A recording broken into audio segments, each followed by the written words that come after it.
Um, it was just, I can't believe we haven't, I would sit there thinking, I can't believe that it's getting worse. I feel like I'm really trying to lose weight and I'm just so ashamed. I used to sit in like changing rooms and cry.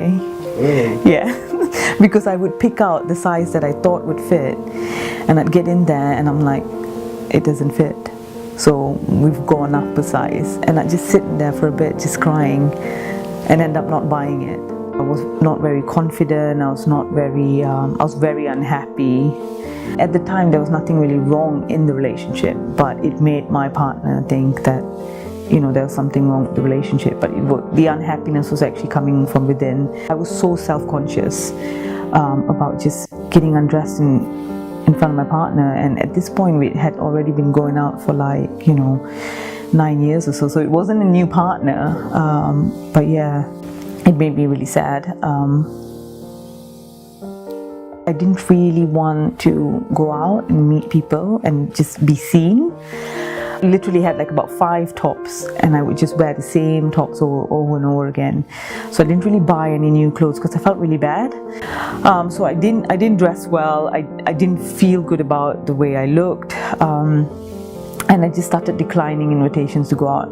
And when I did have to go out, for really close friends' birthday and stuff, I just feel so self-conscious the whole time. And I have it in my head that people were like talking about me, laughing about me. It's such an uncomfortable place to be.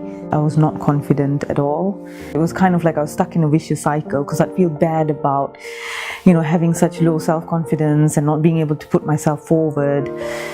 And then I'll kind of just turn it inwards and reach for food, because really that was my coping mechanism as well.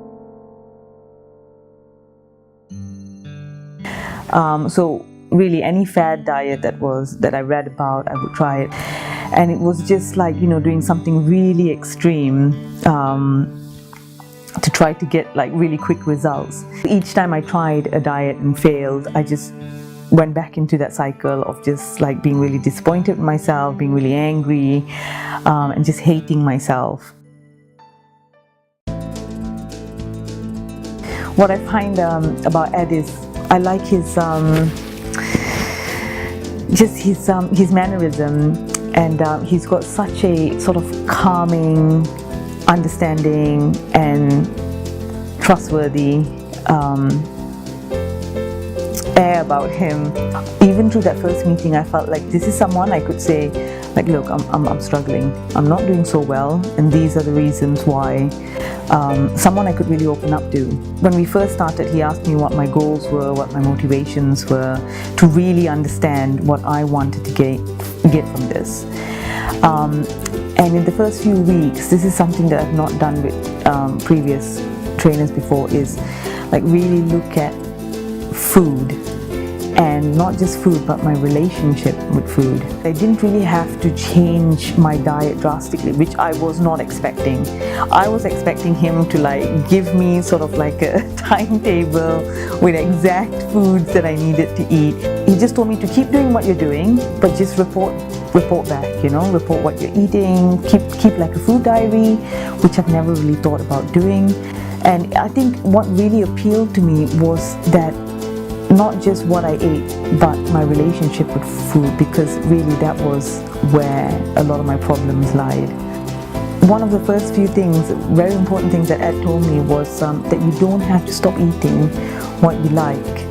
I found it challenging, but it's also the best part of the program, is that it wasn't just about fitness and it wasn't just about nutrition. Ed does this thing where at the beginning of the week he gets me to make a commitment. Now we were spilling into parts of my life that had nothing to do with sort of training at the gym or nutrition. It was more sort of like, habits, and he was starting to look at things like that. I found it challenging that I had to start now looking at these parts of my life, but also that's where I found the most benefit from Ed's program.